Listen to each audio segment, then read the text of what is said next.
Bonjour à tous, bienvenue dans Cult & Click si vous nous regardez en VO. Non, je recommence, c'est nul ça. On peut pas en live recommencer les C'est intros. pas nul, c'est vraiment. Moi je trouve que Hein, c'est on peut aussi, ou pas recommencer c'est aussi les bon que intros d'habitude. Bon, Franchement, je trouve que c'est. Ouais, c'est vrai. Alors qu'on remercie Thierry Schuller qui nous fait notre premier super chat de la saison 6. Merci à toi Thierry.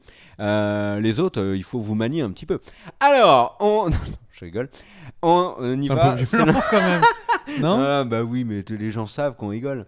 D'ailleurs, le plus gros fou rire de l'histoire de Cult & Click, qui était dans la saison 5, c'était sur cette thématique-là. Et Voilà. c'était d'ailleurs dans la saison 4, je Mais crois. c'était C'était fait tellement sainement. bien. C'était fait Tu sainement. sais que je le regarde de temps en temps et je me marre toujours Attends, autant. tu es en train de nous dire.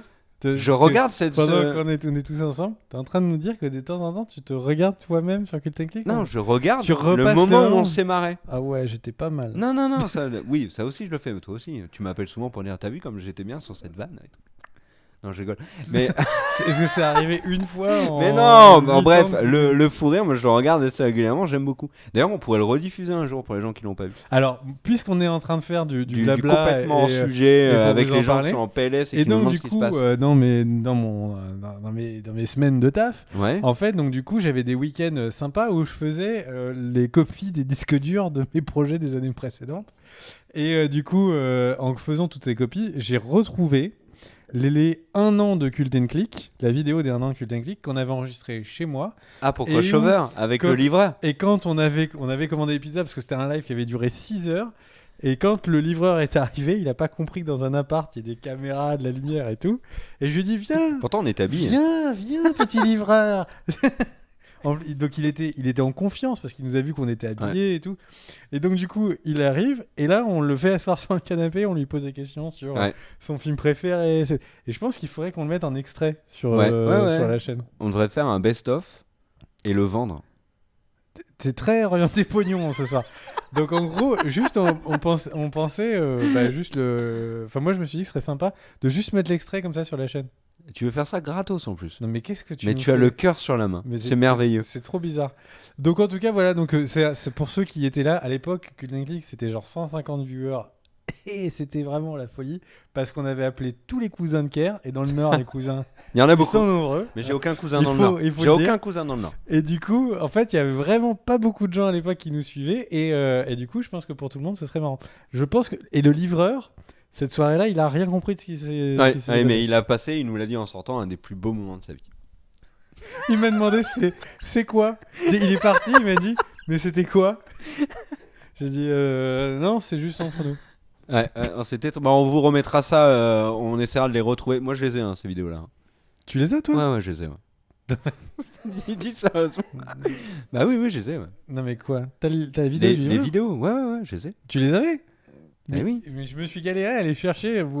J'ai 40 téras de disques durs Mais non, mais à moi, la maison. je les ai récupérés sur YouTube.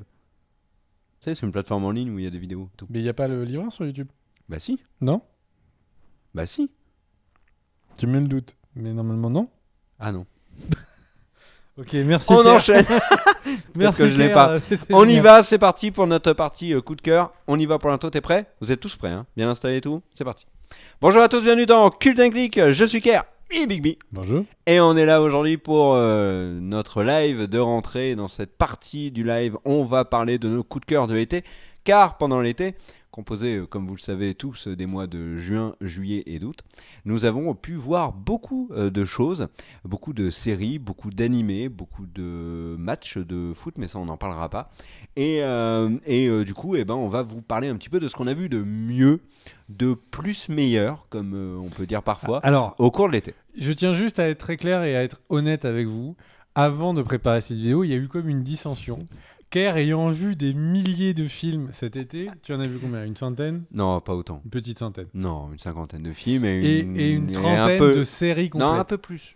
De mon côté, Une quarantaine de séries sur le... ayant eu à peu près 4 soirées cet été pour regarder des trucs, bon j'exagère mais pas beaucoup plus, et du coup, en fait, Kerr va vous faire son best-of, et moi je vais vous faire ce que j'ai vu et ce que j'en pense. Voilà. Voilà. Petite, Ouais, c'est un petite mêlé. subtilité, C'est un petit voilà, pot pourri. ça vous fait plaisir. Tu veux commencer ou je commence? Alors, on va juste remercier le super chat parce qu'il Oui. y a un super chat qui nous dit qu'il... Alors, ça fait vraiment plaisir de vous retrouver, mais je me sauve car il y a Good Doctor ce soir sur la une. Et ben alors, Mais tu sais ce qu'on tu peut peux faire regarder ça d'une Mais autre non, manière mais que j'ai sur vu à la télé. J'ai vu Good Doctor, il suffit que je spoil l'épisode en fait. Ah, merde. Mais je pense qu'il est déjà parti. Et il nous dit, Merci à toi, Don Pelayo. Merci à toi. Alors, Et merci à Jean Patabrosse. Du coup, j'ai envie de commencer et j'ai donc regardé beaucoup de séries. J'ai rattrapé plein de séries que je n'avais pas terminées, que j'avais abandonnées en route, comme American Gods par exemple. Dont la fin est mi-figue, mi-raisin. J'ai regardé la fin également de Quarry, dont la fin est mi-noisette, mi-châtaigne. Quarry, c'était vraiment très bien. C'est dommage qu'il n'y ait pas eu de saison 2. Mais le truc que j'ai rattrapé, et dont je suis très content d'avoir eu l'opportunité... T'as pas le droit de tout dire, toi. T'en as eu trop. Hein. C'est le best-of. L'opportunité de terminer cette série, en tout cas de rattraper mon retard, parce que j'avais 3 saisons de retard.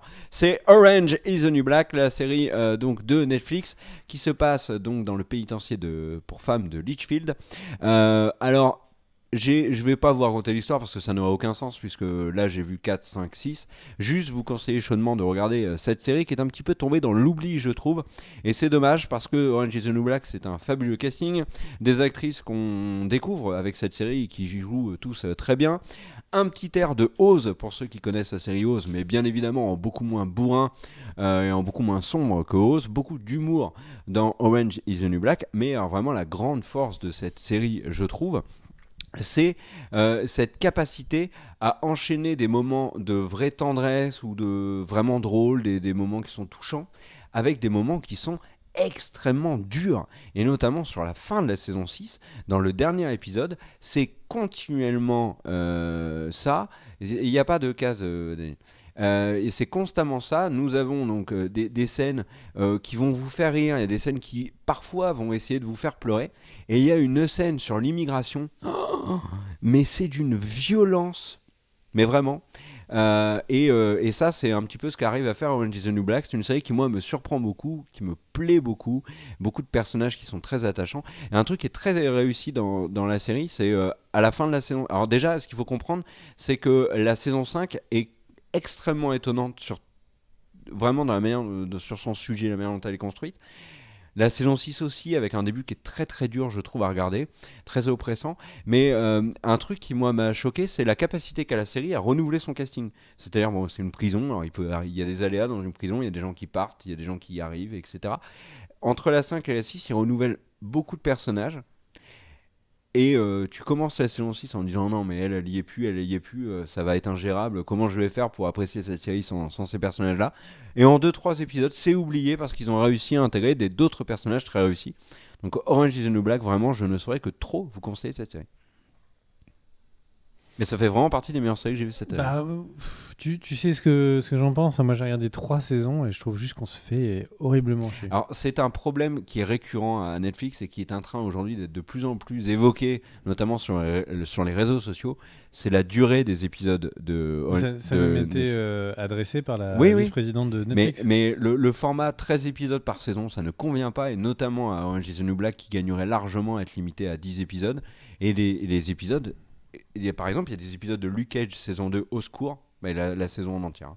Il y a des épisodes qui font plus d'1 heure. C'est l'angoisse. Le problème, il n'est pas là. Hein. Juste que vous sachiez, en fait, Netflix a été obligé pour des raisons de plus ou moins de potentiellement un jour s'ils vendaient à la télé.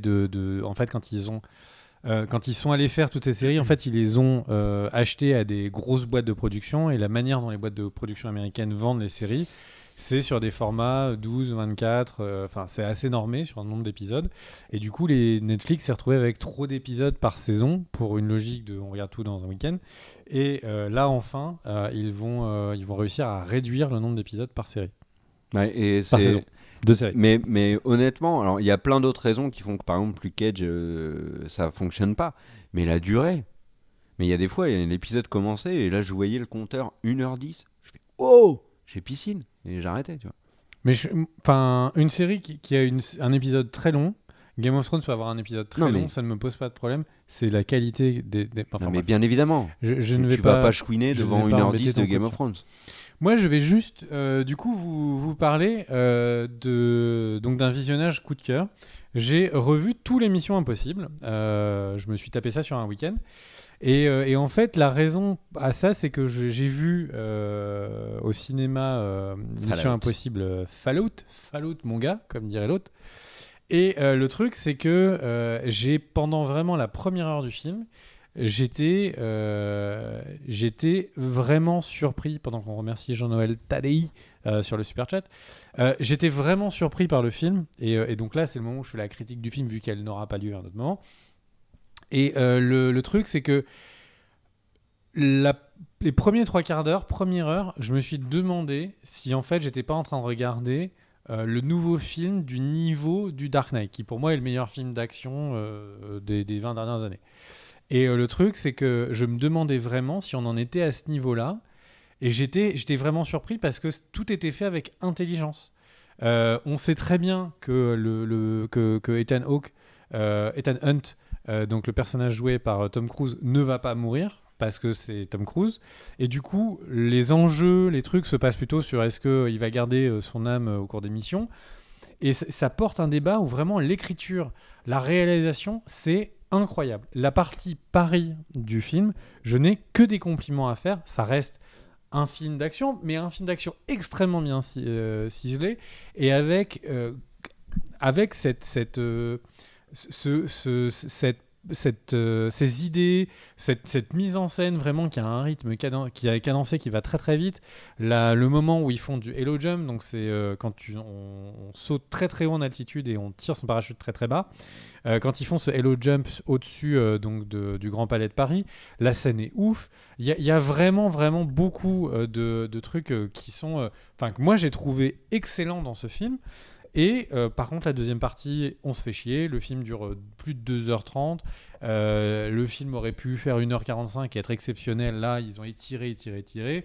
Il y a des moments, ils changent de ville. Ça perd en confusion. Eux-mêmes, ils ne savent plus pourquoi ils y sont pendant quelques instants. Le film est un petit peu très décevant en fait sur la deuxième partie parce qu'il devient trop classique. Et du coup, ça m'a donné envie de m'intéresser à tous ces Missions Impossibles.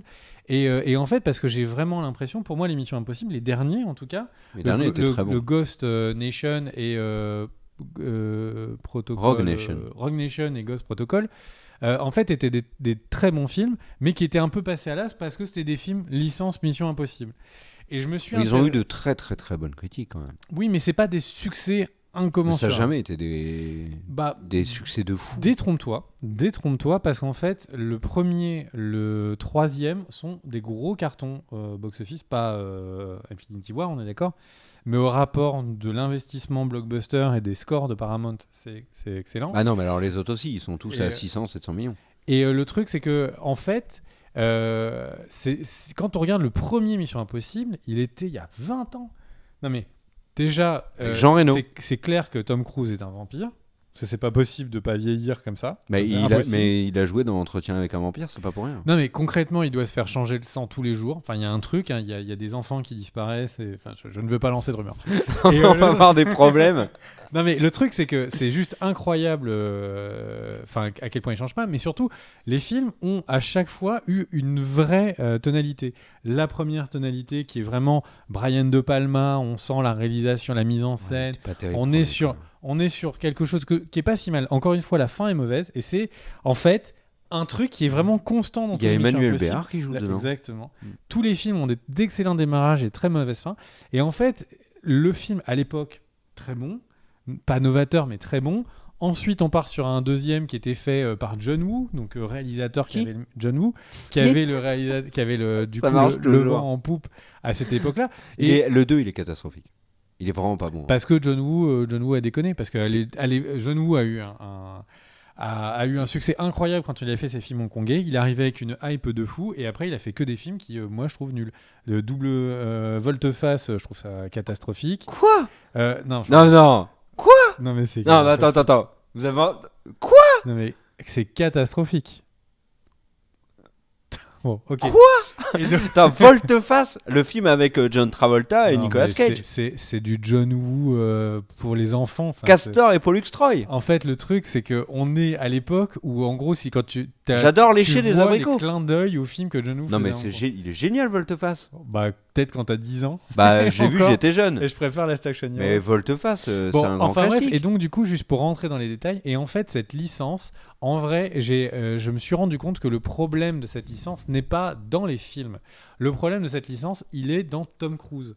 En fait, les films, quand le deuxième a été, allez, comme ci, comme ça, le troisième revient sur place, et notamment avec l'équipe de Bad Robot, et aide-moi, Jeremy Renner. non, J.J. Abrams, merci à toi. Ah, Et donc putain. en gros, quand ils ont vraiment ils se modernisent, etc. Et en fait, à ce moment-là, ce qui se passe, c'est que juste pendant la promotion, Tom Cruise profite de cette promotion pour faire la promotion de la scientologie. Oui, ouais, oui. Et c'est le moment, en fait, pendant cette promotion, il fait donc la promotion de la scientologie. Bon, voilà. Ah, mais c'est Et quand il se en met plus- debout sur un canapé. Et en plus, il pète les plombs sur Opéra, donc qui est juste l'émission la plus regardée aux US. Du coup, annonce de Paramount, on s'intéresse plus à ça. Le film commence à avoir des problèmes, il n'est de moins en moins médiatisé. Et en fait, quand il y a un redémarrage, les films ont beau être bons. Le problème, c'est Tom Cruise. Le problème, c'est que les studios ne veulent plus bosser avec Tom Cruise. Le problème, c'est que du coup, c'est Bad Robot qui a dû reprendre vraiment une très grosse partie de la production, qu'on ne voit plus J.J. Abrams sur une grosse partie Il d'écriture. est même obligé de changer Mais- de prénom. Il se fait appeler Penelope Cruz. Et en gros, le truc, c'est que c'est vraiment une Moi, série. j'aime bien ça. J'ai pas de contre-exemple parce que vraiment, je trouve que c'est ce qu'il y a de mieux au cinéma en action, on est d'accord, mais le truc les premières 45 minutes de Mission Impossible Fallout, et je ne comprends pas. Enfin, je comprends pas. Voilà. Je sais pas si c'est la seule explication, cet énorme bad buzz qui est autour de Tom Cruise et qui fait que la licence est lâchée médiatiquement. Ouais, Mais- il est réhabilité quand même globalement. Il y a eu pas mal de films. Enfin, il est malin, Tom Cruise. Ok, alors dans sa vie privée, Franchement, je sais il pas, dit ce qu'il veut, mais dans ses Franchement, films. je sais pas. Regarde la Non, mais- médiatisation par rapport à n'importe quel autre film. Non, mais dans de Tonnerre même sous les taille. tropiques, il est Il y a super beaucoup- marrant. Il est capable, il est capable Bah, d'énormément c'est une opération de com qui d'autodérision. fonctionne pas. Il y a plein de grosses émissions, il n'est pas invité. Mais non, mais parce que ou c'est- il n'est pas non, non, invité mais- sur le plateau, il doit faire un segment Oui. à part. Non, mais ça, je suis d'accord avec toi. Le Tom Cruise en lui-même, mais l'acteur, on peut pas nier qu'il gère mieux sa carrière depuis quelques années quand même. Ouais. Après, le truc, c'est que. Voilà, et c'est vrai que si on décroche le film de l'acteur, je trouve que le film, vraiment un démarrage excellent. Certes, la fin est chiante, mais un démarrage excellent. Donc, je ne peux que vous conseiller de regarder, si vous ne les avez pas vus, les 3 derniers Missions Impossibles. Et si vous les avez vus, le dernier Mission Impossible, allez en salle, il est vraiment, vraiment très bon. Ok. Moi, je vais mitrailler sur les séries. Quoi? Oui. Donc ça, c'était lui hier et c'était lui aujourd'hui. Voilà. Ouais, Merci et en une journée, toi. c'est incroyable. Il s'est peut-être juste parasé ce matin, mais c'est Là, la... il s'est coupé les cheveux, en fait, Ouais, Daniel. ouais. Donc, 98 et 2018, nous dit Daniel. Bah, prends une photo de Tom Cruise à l'âge de 14 ans et aujourd'hui, je suis sûr qu'il ressemble pas à la même personne. Donc- C'est mon avis. Un avis engagé, Qu'est-ce certes. que tu mais- voulais nous dire? Moi, je vais vous parler de déjà faire un mea culpa. On avait fait une vidéo pour parler du pilote d'une série qui s'appelle Young Sheldon. Qu'est-ce qu'il y a? Oui, mais il y en a plusieurs, on le fera à la fin. Donc de Young, Merci à tous les gens du Super Chat, du coup. on le fera à la fin, on le vous fera inquiétez juste pas, à la fin du live. Young Sheldon, on avait littéralement, on peut dire, défoncé le pilote qui, moi, ne m'avait pas plu, toi non plus, etc. Et on en était arrêté là. Ben, j'ai On regardé. s'était posé la question toute de la que saison. c'était bien de rire d'un enfant handicapé. On s'était posé cette question. Ouais. Et alors il n'est pas du tout handicapé, Sheldon. alors, Mais enfin bref, moi j'ai regardé toute la saison et cette saison est vraiment réussie. Young Sheldon, c'est très drôle, les personnages sont beaucoup plus intéressants qu'on ne peut le croire. Les souffrances de son frère, sa petite sœur est à mourir de rire. Toutes ses répliques fonctionnent, la relation avec sa mère, la relation avec son père, sa grand-mère et tout. On pouvait craindre le pire avec cette série centrée sur l'enfance de Sheldon Cooper. D'ailleurs, The Big Bang Theory, c'est terminé.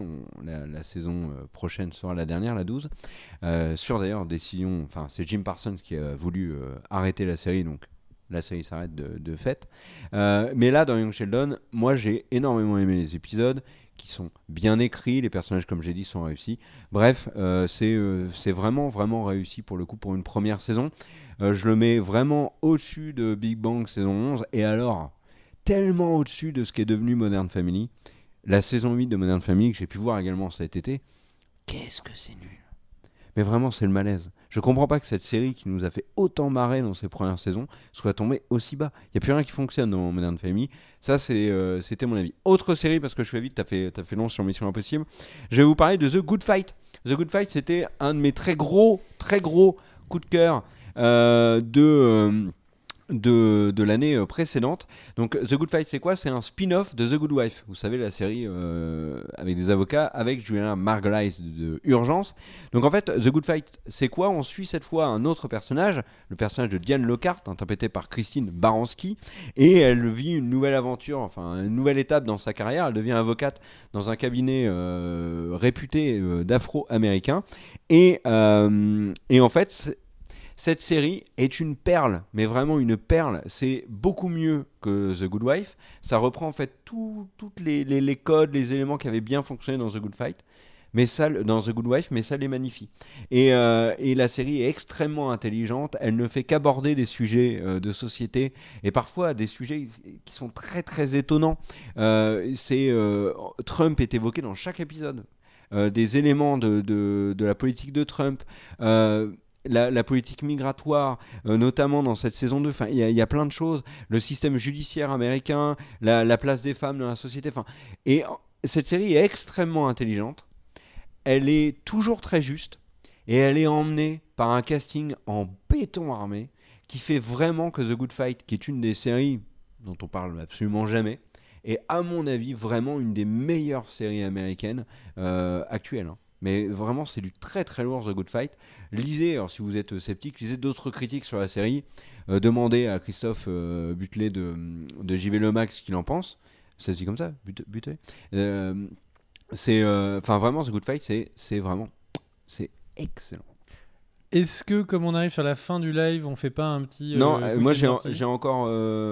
tu veux spammer, moi aussi alors. C'est parce que du coup, nous n'avons pas le temps d'enregistrer. Ouais, vas-y.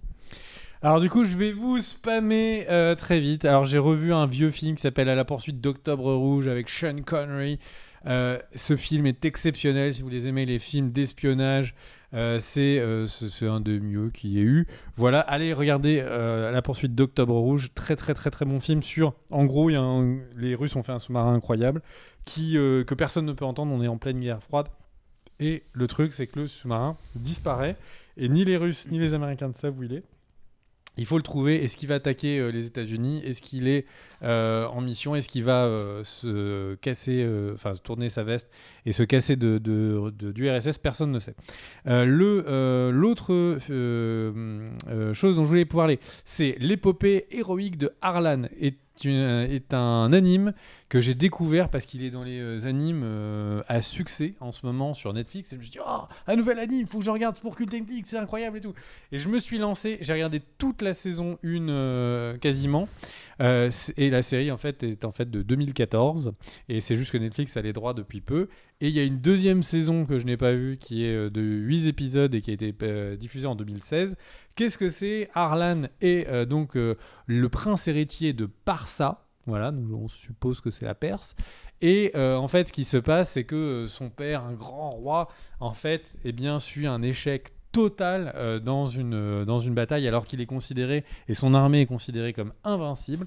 Et en fait, il se passe plein de choses étranges dans cette très grande bataille. Au final, tout le monde autour a l'air de savoir déjà comment ils vont et quels sont les mouvements stratégiques qu'ils vont faire. Il y a d'un seul coup une étrange brume qui apparaît. Et bref, la Perse est complètement vaincue au point où du coup la capitale est prise par les Lutétiens qui sont donc les ennemis. Harlan va donc devoir recréer en fait une armée pour reprendre la Perse. Et donc pour ça, il va devoir refaire copain-copain avec un stratégiste, avec un grand général, un grand épéiste.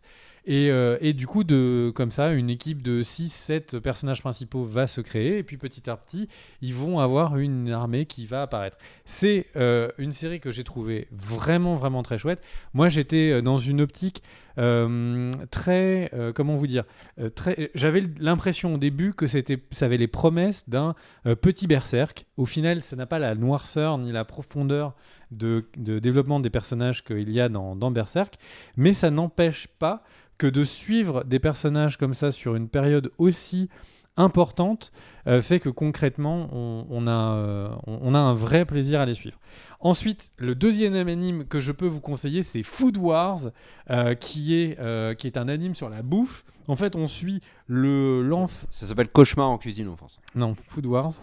Et le truc, c'est que c'est l'histoire d'un jeune enfant qui est petit cuistot dans un restaurant familial, qui est envoyé dans une école qui visiblement est une école qui n'a pas très bien compris qu'est-ce qui était tout simplement les règles. L'esclavage est interdit, vous n'avez pas le droit de frapper les élèves, ni de les faire travailler 24/24. Bref, et donc ils sont dans une école plus ou moins militaire où le but c'est d'être le meilleur chef du monde et en fait donc ça donne lieu à des plats incroyables. C'est un peu le délire japonais, il faut regarder ça pendant qu'on bouffe. C'est parce que concrètement on est en plein dans le délire. C'est plutôt humoristique, plutôt sympa. Je vous conseille grandement cette série. Ensuite, évidemment, il faut regarder l'Attaque des Titans, mais on fait une vidéo pour ne parler que de ça. Donc restez sur la chaîne parce qu'on va vraiment parler du début de l'Attaque des Titans qui est exceptionnel. Ensuite, juste un petit mot. Je le dis, je l'ai mis sur Twitter, j'ai dû effacer mes tweets pour des raisons que vous allez comprendre. Il y a Terrace House, pour ceux qui sont fans de Terrace House, il y a donc Terrace House Boy X Girls Opening New Doors, qui est donc la série actuelle qui est diffusée sur Netflix. Et il se trouve que la série Terrace House Boys X Girls, tout court, qui est donc la première série qui est de Terrace House qui a été diffusée au Japon, qui n'a jamais été achetée par Netflix. Et il y avait donc 8 saisons de Terrace House. En fait, quelqu'un les a traduits et les a mis sur Internet, sur des sites que je ne peux pas vous partager. Si vous aimez Terrace House, il faut regarder ça. Je ne pensais pas dire ça à un moment dans ma vie. C'est de la télé-réalité, c'est exceptionnel. On a l'impression de vivre au Japon à chaque fois qu'on regarde un épisode. C'est drôle, ça peut être touchant. Bref, Terrace House, si vous ne connaissez pas, allez regarder la version sur Netflix. Mais si vous avez déjà tout vu, eh bien, il y a 8 saisons sur Internet. N'hésitez pas à y aller. Vas-y. À moi. Alors, pour vous dire, parce qu'il y avait des questions sur le chat, quelles sont les prochaines vidéos qui vont arriver. Il y a notamment des séries coup de cœur hein. Dedans. Il y a Désenchanté, la série Netflix dont on va faire une vidéo et déjà enregistrée. On l'a fait avant le live. C'est Paradise Police qui vient de sortir sur Netflix. Moi, je ne vais pas vous parler de ça, mais je vais vous parler d'autres séries Netflix. La saison 2 de Glow, la série avec Alison Brie sur les catcheuses.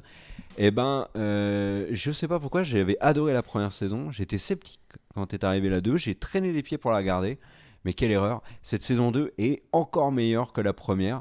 Cette série est absolument charmante et elle fonctionne totalement. Glow, vraiment, c'est très réussi. Et j'ai rattrapé mon retard sur Homeland. J'avais 2 saisons de retard, donc la série avec Claire Danes. Plus besoin de vous présenter Homeland, si ce n'est que confirmer ce que je pensais avec les saisons 4 et 5. La 6 et la 7 sont nettement meilleures que les 3 premières de la série. Si je parle des 3 premières, c'est qu'il y a un élément qui fait que les 3 premières sont vraiment à distinguer des 4, 5, 6, 7. Et Homeland, en fait, c'est toujours prenant, ça reste captivant, c'est intelligent. Alors ok, il y a parfois quelques petites longueurs, mais globalement, on les ressent à peine. Et toujours des thématiques très intelligentes, très contemporaines dans Homeland, qui fait que cette série qui va s'arrêter avec la saison 8, moi, va beaucoup me manquer. Et si d'Homeland, vous n'avez vu que les 3 premières et vous vous êtes arrêté là, mais oubliez tout ça, la 4, la 5, la 6 et la 7, sont vraiment de très très bonnes saisons. Ça n'a rien à voir. Et si vous n'avez pas du tout vu Homeland, à la limite, moi, sautez les 3 premières, quoi. Lisez un résumé et attaquez-vous directement à la 4. Parce que vraiment, Homeland, je trouve que c'est une vraie grosse réussite. Et j'aimerais terminer, moi, mes coups de cœur par un coup de cœur, tu sais, c'est le guilty pleasure. C'est la série que tu kiffes. et tu rates pas un épisode, et dès que c'est dispo, tu regardes J'ai un guilty pleasure aussi. comme un ouf. Cette série, elle est diffusée par AMC. Ça n'est pas Fear the Walking Dead, dont j'ai beaucoup de mal à comprendre où ils vont. Dans Fear the Walking Dead, en fait, ils ne font que teaser le retour de tous les personnages de Fear dans The Walking Dead. C'est extrêmement étonnant quand tu veux construire sur la durée une série comme Fear, qui a déjà une saison 5 de validée. Non, je ne veux pas parler de Fear pour AMC, je veux parler d'Into the Badlands. Cette série dont on avait parlé du pilote à l'époque. Cette série qui est vraiment une... Il y a des costumes incroyables. Non, mais cette série, elle est dantesque, mec. Mais vraiment, moi, je prends mon pied devant cette série qui est vraiment un feuilleton qui s'oublie très vite. Mais alors, quand tu le regardes, mais c'est génial. Il y a des combats improbables. Des personnages charismatiques et tout. Enfin, non, vraiment, Into the Badlands, si vous kiffez ce genre de série, mais sautez dessus. Est-ce que tu te souviens de Ken le survivant ou pas? Non, je me souviens Avec de Ken Bogard, Ken personnage qui très faisait, sympathique. tu sais, mais c'est celui qui faisait des je fais l'attaque du grand couteau d'argent et il te faisait des coups. Oui, et le mec Into the Badlands, explosait. c'est pas ça. Et ben Into the Badlands, c'est exactement le même univers et du coup ça m'a toujours hyper perturbé. Ouais, mais C'est un fait pas univers des trucs avec post-apo. des... Oui, bien sûr. Post-apo, ils font un peu du kung fu. Oui. Alors, resituons un peu c'est quoi Into the Badlands. Donc, il y a eu l'apocalypse. T'as marché Et sur mes frites. Hein, c'est des nuggets, ça. bah, C'est à base de poulet et pas de marché patates, sur c'est mes pas nuggets. des frites. Into the Badlands, donc il y a eu l'apocalypse, et pour des raisons qu'on ignore, il n'y a plus aucune arme à feu, et tout le monde est devenu un expert en sabre. C'est-à-dire vraiment, le sabre, ils font ça hyper bien. Et voilà, et bon, il y a aussi des arbalètes, et surtout aussi, il y a des pouvoirs magiques, il y a des trucs, tu comprends rien. Tout le monde s'affronte. Il y a donc là le territoire qu'on suit, les Badlands sont divisés sont dirigés par des barons qui se font la guerre. Et voilà, donc bon, j'ai pas envie de vous raconter l'histoire, de toute façon on a déjà parlé. Moi j'en suis dans la saison 3, franchement c'est génial, j'attends le retour. Mais c'est le nanar de ouf. Mais non, mais c'est super. Mais vraiment. Ouais, sauf que quand il y a pas un mec qui regarde quand Into the Badlands. Quand un épisode un peu chiant d'un seul coup. Oh, il y en a pas d'épisode chiant dans Into the Badlands. Et alors par contre, cerise sur le gâteau les amis, il y a Nick Frost. Nick Frost est dans Into the Badlands.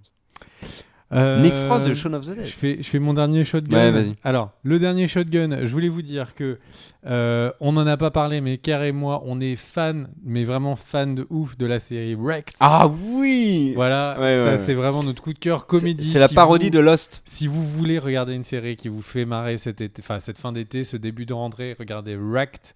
W-R-E-C-K-E-D. Diffusé sur Warner TV en France. Voilà, c'est exactement, c'est la série Lost où en fait tout part en couille et voilà. Ça vous résume le truc. Et généralement, quand vous regardez un épisode, vous vous réveillez le lendemain et vous avez regardé 3 saisons. Petite anecdote de l'été, puisqu'on est dans la vidéo de l'été. Donc, un soir, je venais de, je sais plus quoi, probablement de terminer de jouer à WoW. Il devait être 1h et demie, 2h. Et là, je me dis, une petite série avant d'aller dodo. Ça, j'aime bien, c'est le petit rituel. Et je lance le premier épisode de la saison 2 de Wrecked. Et j'ai éteint ma télé sans pause. À la fin de la saison 2 de Wrecked, j'ai regardé les 10 épisodes à la suite. Et vraiment en rigolant énormément. La saison 3 est en cours, elle a redémarré il n'y a pas longtemps. Donc en gros, Wrecked, c'est vraiment... ça c'est une valeur sûre, regardez ça. Je voulais juste vous dire que du coup, il y a en film animé, il y a la mort de Superman, The Death of Superman, qui est donc sorti chez DC Animation. Moi j'ai trouvé ça moyen. Est-ce qu'il meurt avec sa moustache? Et le truc c'est que en gros on attend vraiment la suite. Voilà, tout le film ne fait que teaser la suite, donc c'est un petit peu dommage. Et ensuite, ce que je voulais vous dire, c'est que j'ai revu Jurassic World, le premier. Non, c'est le premier Jurassic reboot de cette nouveau World. Et le truc, c'est que j'ai trouvé pas si mal que ça. Je trouvais pas si mal que ça. Et en fait, quand on a juste envie de voir des dinosaures, le film fait plaisir. Et j'ai revu après, pour une deuxième fois, le Jurassic Park. Fallen Kingdom. Il est catastrophique. Vraiment, il est catastrophique ce film. Je vous invite à aller regarder la critique de Monsieur Mea, M-E-E-A, sur Internet qui l'analyse. Et en fait, il fait l'analyse du film en prenant les films précédents du réalisateur. Et en fait, on se rend compte que le réalisateur ne voulait faire qu'un film de vampires. Et c'est vrai qu'en fait, il y a plein de plans qui ont été pris qui étaient uniquement des films de vampires. Bref, en tout cas, je voulais vous dire juste un dernier mot. En fait, pendant que Steven Spielberg faisait Ready Player One, d'autres réalisateurs ne font qu'un film. Mais non, Steven Spielberg, pendant la post-production de Ready Player One, il nous a casé un film qui s'appelle The Post, qui est donc un film sur l'histoire Patagon Papers. du Post. Et donc c'est avec Tom Hanks et Meryl Streep. Meryl Streep. Mais il y a un gros casting. Il y a Alison Brie qui joue dedans aussi. Très concrètement, le film n'est pas un film exceptionnel. Le scénario ne nous tient pas en haleine incroyable, mais à la manière de The Lightroom, The Green Room, tu vas pas m'aider. Je crois que c'est Lightroom, qui était donc le film sur la découverte des prêtres violeurs aux États-Unis. Spotlight. Spotlight, merci. Aucun rapport avec The Green Room. Et donc, en fait, dans la même logique que Spotlight, ce sont des films sur la presse américaine et comment est-ce que la presse américaine, à des moments précis, en fait, a changé pour être la manière dont on consomme nos news à l'heure actuelle. Donc certains vont considérer que c'est quelque chose de très important de savoir pourquoi est-ce qu'en ce moment il y a des fake news, pas des fake news, comment est-ce que la presse est arrivée d'être le contre-pouvoir qui pouvait faire virer un président à maintenant quelque chose qui est peut-être regardé de haut et maintenant personne ne sait comment tout simplement récupérer des news. Si c'est un sujet qui vous intéresse, regardez Spotlight, regardez The Post. C'est des films qui ne détiennent pas des vérités, mais qui donnent des bouts d'informations sur comment la presse a évolué. Voilà. Moi, c'est un sujet qui m'intéresse beaucoup, et du coup, The Post m'a beaucoup plu. Tu sais qu'en 93, Spielberg a aussi fait 2 films. Oui. Jurassic Park et La Liste de Schindler. Alors, s'il y en a un peut-être qui est sorti début 94, mais ça envoie du lourd quand même. Ouais. C'était une belle année pour Spielberg. Il a pendu 2 de mes films préférés. Deux comédies. C'était bête. Ok, en tout cas, je trouve qu'on parle pas assez de La Liste de Schindler. C'est vrai. Moi, j'ai eu la réflexion. Il y a beaucoup de grands films qui ont complètement on n'en parle jamais, qui ont complètement disparu. Et notamment dans la filmographie de Spielberg. Moi, je vais te dire un truc. On ne regarde pas assez en arrière sur certains films. Est-ce que le fait qu'il y a la disparition de la télé et donc de la manière linéaire de consommer les vidéos et de dire que le dimanche soir, il n'y a que des films importants qu'il faudrait qu'on ait tous vus. Oui, aussi. Fait que maintenant, et que tous les films sont tous disponibles pour tout le monde, comment qu'on sait quand on a 14 ans et qu'on arrive je suis d'accord avec toi. Que en fait, il faut regarder ce film La Liste de Schindler que tout le monde te dit. Parce que même les magazines de ciné ne sont plus vendus, enfin très peu. Du coup, et pourtant, moi j'en connais un excellent, JV Le Mag, puisqu'il y a des pages ciné à la fin de JV Le Mag. Ouais. Mais donc du coup, je pense que ça sera peut-être un problème de voir quels films vont vraiment rester sur la durée. Ça risque d'être les Marvel en vrai. Mais regarde dans la filmo de Spielberg, Les couleurs pourpres, plus personne n'en parle. Amistad, bon, c'était pas son meilleur. Mais Le Soldat Ryan, on n'en parle plus non plus. Un film qui a autant marqué que 97 que La vie est belle de Benigni, on n'en parle absolument plus. Je suis d'accord avec ce que tu dis. Juste, Le Soldat Ryan, par contre, on en parle beaucoup parce qu'il a vraiment influencé la manière de faire des films de guerre. Mais et que ils sont pas complètement oubliés, mais ils n'ont pas la notoriété qu'ils méritent. N'importe quel film qu'on va regarder, genre un Fury ou un truc comme ça, si tu écoutes les commentaires audio, ce que tout le monde ne fait pas, mais si tu écoutes les commentaires audio, tu pourras toujours retrouver des commentaires sur il faut sauver le Soldat Ryan. Mais je dis ça parce qu'en fait le côté nostalgie ne touche que certains films. C'est par exemple énormément Retour vers le futur, énormément Jurassic Park en ce moment, et tant mieux, c'est le plus grand film de l'histoire. Mais il y a des très très grands films qui n'ont absolument pas qui ne suscitent plus vraiment d'intérêt et qui pourtant le méritent tellement. De mémoire, Les couleurs pourpres par exemple, j'ai trouvé ça vraiment très très bon. Je suis bien d'accord avec toi. Est-ce que tu pourrais gentiment meubler pendant que je retrouve? Oui. Alors, c'est la fin du live. Merci à ceux qui ont regardé cette VOD. Donc, c'était un live un petit peu spécial pour la rentrée. Sachez qu'on revient mardi et qu'on a déjà fait le planning de tout le mois. Donc, on sera bien là toutes les semaines ce mois-ci. Tout le mois, peut-être pas, la semaine. Si. En tout cas, il y aura pas mal de vidéos et c'est un retour en force. On voulait remercier. Avec grosse motivation. Tu m'as demandé de meubler. Là, j'arrête de meubler, c'est bon. Voilà, on est bon. Donc, Okay. on voulait remercier les personnes qui ont fait des dons sur le super chat. Alors, Jepet, Calvin Crétin, Marinaté, Jean-Noël, Tadei, Don Pelayo, Jean-Pat Labrosse, Thierry Schuller et évidemment tous les gens qui ont fait des dons sur Tipeee. Tipeee, concrètement, on n'a pas encore reçu 1 euro pour plein de raisons. Mais le truc, c'est que concrètement, Tipeee va changer. Ça va tout changer. Ça, en vrai, Tipeee va vraiment changer beaucoup, nous aider à beaucoup changer Cult & Click.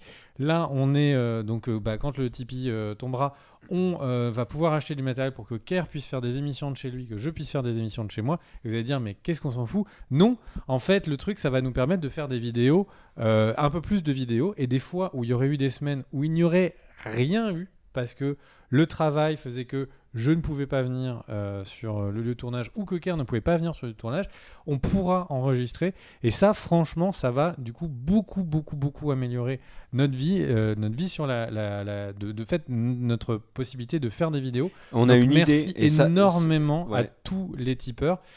On pensait pas quand on avait ouvert Tipeee que ça pourrait nous aider autant sur la chaîne. Donc merci beaucoup. Enfin, j'ai envie de dire continuer si vous avez envie, parce que c'est vrai qu'on a beaucoup de projets et qu'on a vraiment envie de tout réinvestir pour améliorer la chaîne.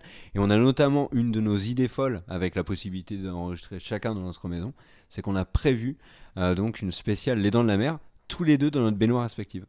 Et ça, vraiment, moi j'ai hâte de faire ça. On était sur une note bien, tu vois, on pouvait terminer comme ça, juste en remerciant des gens bien, des gens bien, une bonne action. Ouais. Et toi, tout de suite, tu veux parler de toi nu comme ça. J'ai absolument pas dit qu'on était nus. Dans Les Dents de la Mer, ils sont pas nus. On aura un col de roulé de pêcheur et un bonnet. En tout cas, merci à Daniel d'avoir fait la réalisation et d'avoir tenu pour ces vannes. Merci encore plus à vous. On se retrouve pour des vidéos cette semaine. On en a 7 d'enregistrés. Des bisous, mon cher Kerr. Et on se dit à mardi. Ciao! Ciao, ciao. Let's go.